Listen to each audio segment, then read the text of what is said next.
last time we spoke, you kind of have just come out of the bush for Wilder People. Yeah. That was a bit of a hit. Yeah. Did you ever imagine when you were wandering around in the bush with Taika and Sam that perhaps your next film might actually be in a kind of a superhero movie with Ryan Reynolds? No, I had no idea.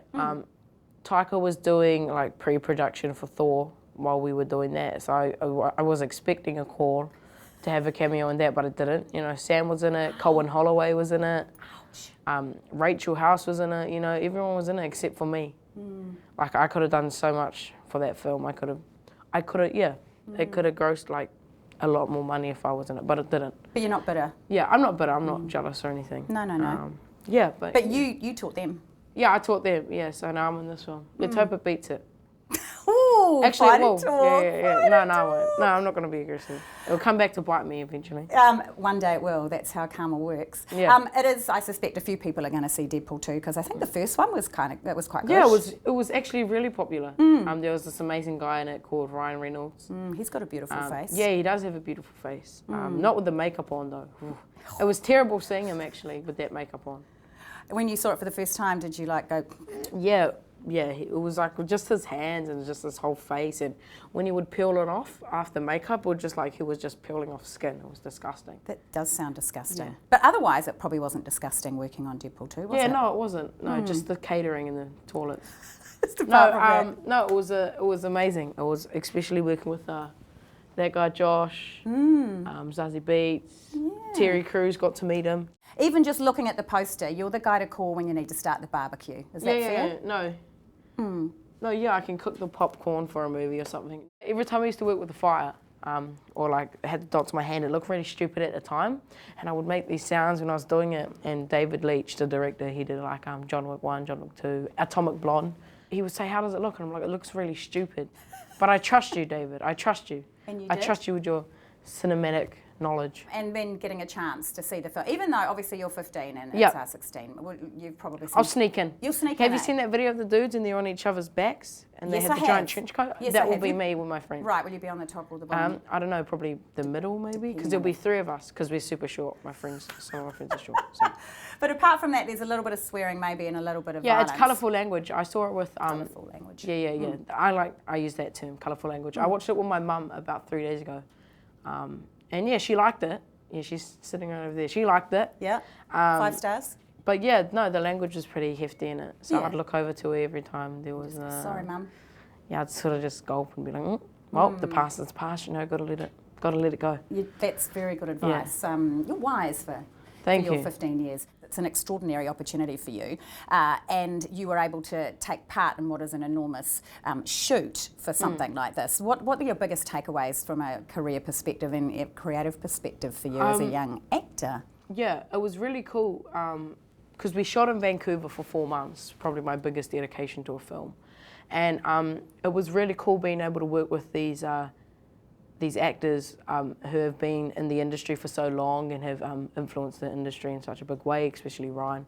And it was so cool being able to work with them and learn from them.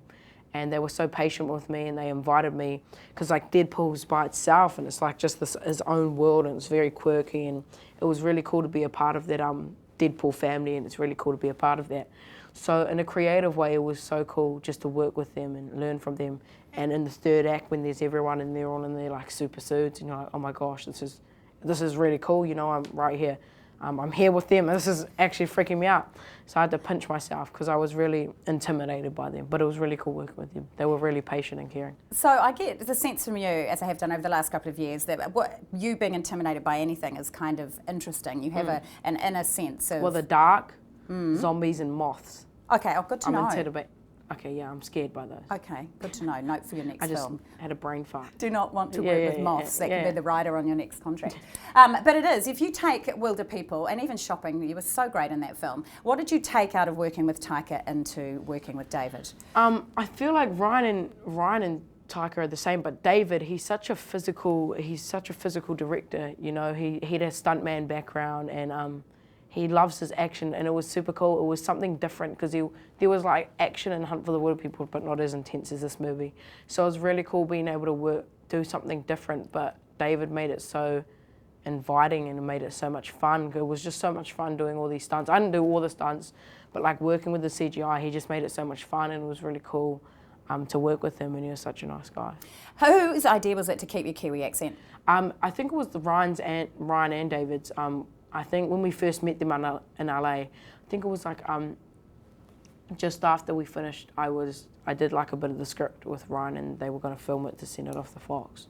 When we like first met them, I'm like, if I do get the part, do I have to do an American accent? And they're like, no, we really want you to do this part. So if you get it, no, I think we'll let you just keep your New Zealand accent. And it was really cool because I was able to take a little bit of home with me, and it's really cool seeing I was just keeping my accent because I suck at an American accent. Do you?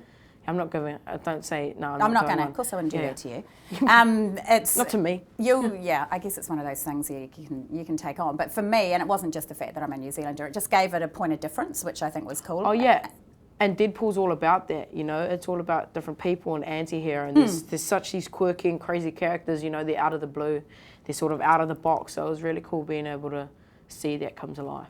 Who's prettier in the face, Ryan Reynolds or Sam Neill? It's actually hard because they're both like 12-year-old kids. On the inside. They're probably both the same age, to be honest. Sam's looking really good for his age. It will have to go with Sam. Okay. And he's a lot prettier than Ryan. Yeah, without and with the makeup on. They're also two of the funniest men on Twitter. If you had to pick who to follow and unfollow, who would you do? Oh, who would I unfollow? I would unfollow Sam. Shocking revelation. Yeah. Why? So, I don't know. Just a classic old guy on social media, maybe. I don't know. Maybe Ryan might have some funnier tweets. Might get, a few more cooler photos, not just of him and his animals. Yeah, those are getting terrible. Can we talk a little, again, we don't want to have spoilers, about Russell and his character. We know that he's pretty good with fire, old fire fist. What can you tell us about him as a boy? So he's a young teen, and he's just he's had incidents with his powers. He's kind of getting the hang of it, but he needs some anger management classes. He's very angry at people, and he wants to get rid of them permanently.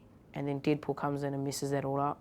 And then Cable comes in and is looking for him, and that messes it all up. So he's sort of confused, but he still has a mission, and he wants to complete that mission. Because he feels like a bit of a bad egg. There's a bit of Ricky Baker in him, eh? It's a bit, because he's alone in this film. He's all alone, and same with Ricky Baker. Before he met Heck and stuff, he was alone. So everyone can sort of relate to that these characters, because everyone's been alone in their life, and everyone's felt alone. So it was really cool to be able to play those two characters, so they sort of mirrored each other, but not. One can shoot fireballs and the other shoots off his mouth, maybe. Yeah. There's also an element of, there's quite a bit of heart in this film, which I was not expecting. And it's a family film. It says it in the trailer. Sure. Yeah, it is definitely. It's basically Winnie the Pooh.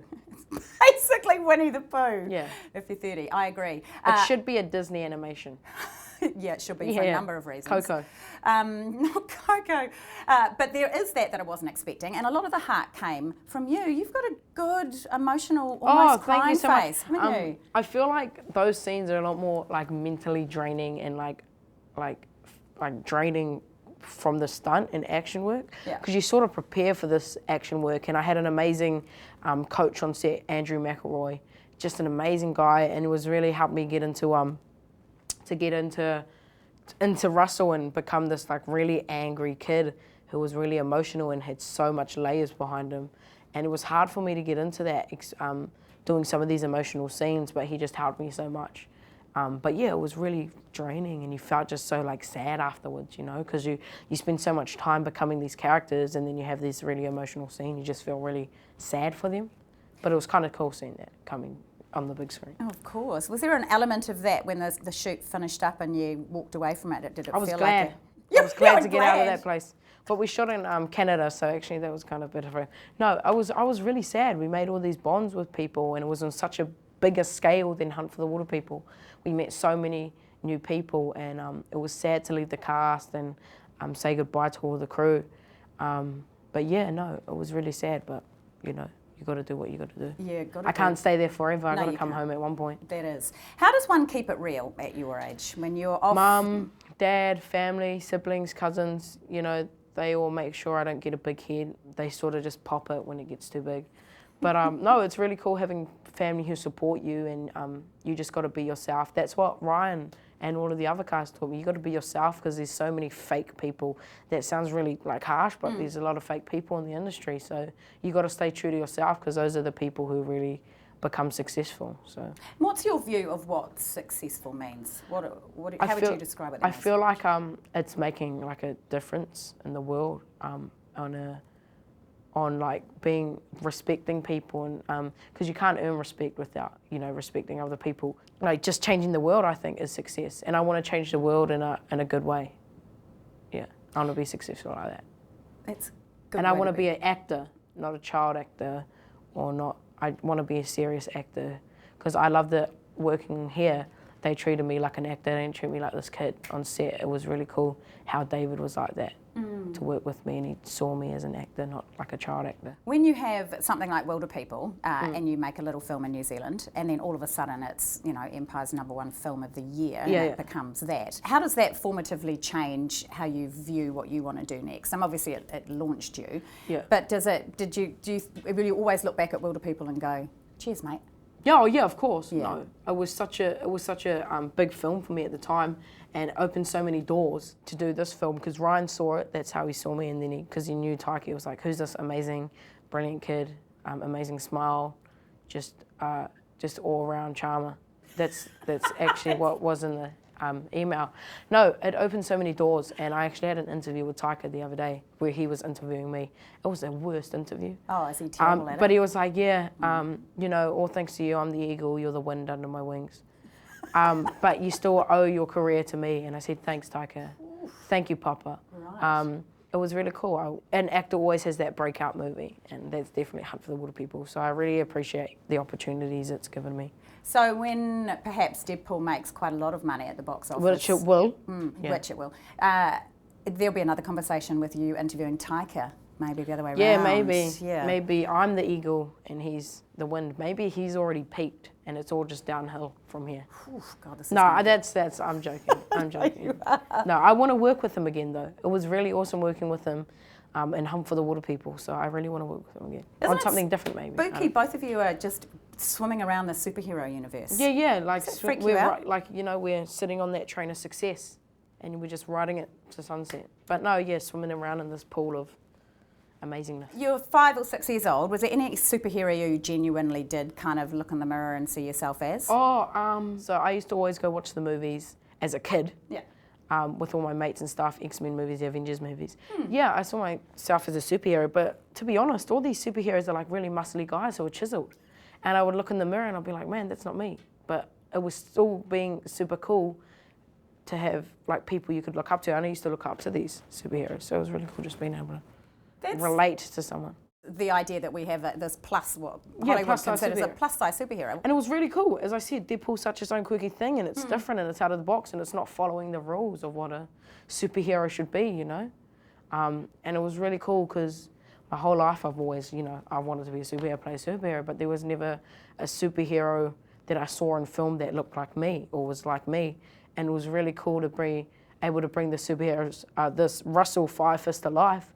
Other kids who look like me, who are a bit bigger than the other kids in school, can see, I want to be like Firefist, he's a superhero. So you genuinely understand the importance of that, don't you? No, yeah, I genuinely understand that. I wanted a superhero to look like me, and now I can play one that looks like me, because obviously I play them. Yeah. So it's cool that I can inspire kids who are just like me. Yeah, you are literally a poster child for inclusion. I'm on the poster, so that's all I wanted to do, Well, you can tick that off. Yeah. So what next then? What's next? I'm not allowed to tell you, actually. What? I'm not allowed to tell you. Mum's right there. There's no one else here. Right there. There's no one else in the room. Yeah. They're actually filming this on iPhone. So. No, okay. No, I'm not allowed to tell you, but I'm really looking forward to doing some stuff in the future, and I can't wait what the future holds for me. Just cheesy stuff. And got it. You've cracked Hollywood. How important is it going forward for you to continue to tell New Zealand stories? To be true to myself, like I said earlier, and to represent like New Zealand's culture, Indigenous culture, as a young Māori actor. To be true to myself and represent that on a global scale, and just represent New Zealand as it truly is. An amazing country. We are an amazing country. With amazing people.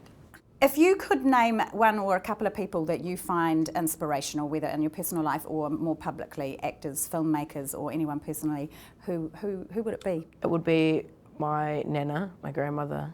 It would be my koro. And then it would also be Cliff Curtis. I love him. I want to work with him.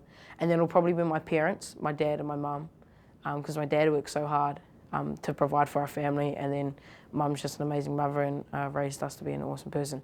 Now, I'm just going to throw you in it and then we're done, and you don't have to do this, but you were so fast on your feet last time at the red carpet when I said I need 5 words to describe your Deadpool experience, and you told me Ryan Reynolds' face is beautiful. If you had to write a haiku right now about your life does it go or Deadpool, 7? Does it go 575? 5 syllables, eh? 5 syllables, not words. Yeah, 575. syllables. This is mean, I know, but you're fast on your feet. Deadpool 2 is great. Okay. Go watch it on May 16th. Is it May 16th? Yes. Because I'm in it. Done. If I had a mic, I would drop it, but I don't. It's attached to my shirt. You to drop. Yeah, that was outstanding. Thank you. You're fantastic.